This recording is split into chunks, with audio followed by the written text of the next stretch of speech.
ওখানে বলে আসছি মাহফিলে যারা বাধা দিবে তাদের নাম লিস্টি করো।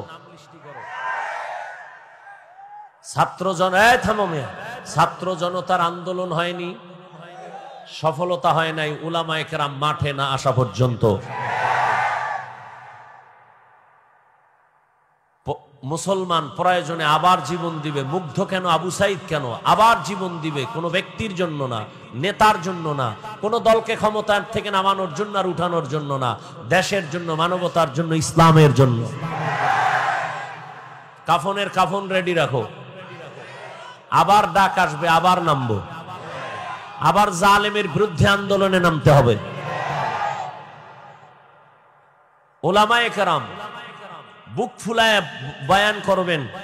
কোন নেতা যদি বাধা দেয় লিস্টি করো, কোন প্রশাসনের ব্যক্তি বাধা দিলে লিস্টি দাও, তারা কি বলতে চায় রেকর্ড করো, আবার উলামায়ে কেরাম নিয়ে ময়দানে অবতীর্ণ হব। স্বাধীন কি এর অর্থ ওয়াজে বাঁধা হবে? স্বাধীনের অর্থ কি ইমাম তার মসনদ থেকে বিদায় নিতে হবে? এই সমস্ত যারা করে, আমার মতো কোন হুজুরও যদি লেবাস পইরা উল্টা পাল্টা করে লিস্টি করো, লিস্টি করে কথা রেকর্ড করে আমাদের হাতে দাও।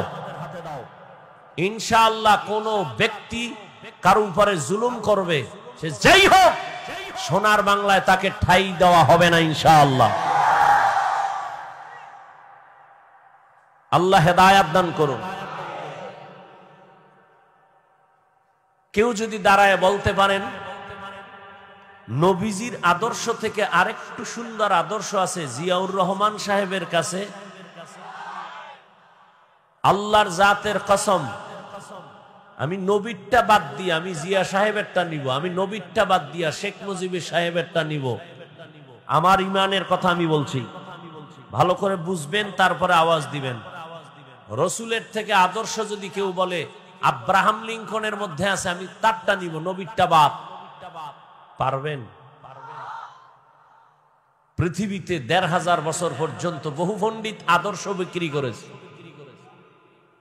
কিন্তু কেউ শান্তি দিতে। এক কথায় জবাব, পৃথিবীর সব ব্যক্তির বানানো আদর্শ নাপাক, একমাত্র মদিনার রসুলের আদর্শই হলো পাক। আমার রসুলের আদর্শ কেমন পাক, আর অন্যদেরটা নাপাক কেন? পুরা মানুষটাই নাপাক, খায় নাপাক, 3 বেলা খাইয়াও মদের বোতল লয়ে দৌড়ায়। তাহলে দেমাগ ভালো না নষ্ট? নষ্ট, দেমাগের থিওরি নষ্ট।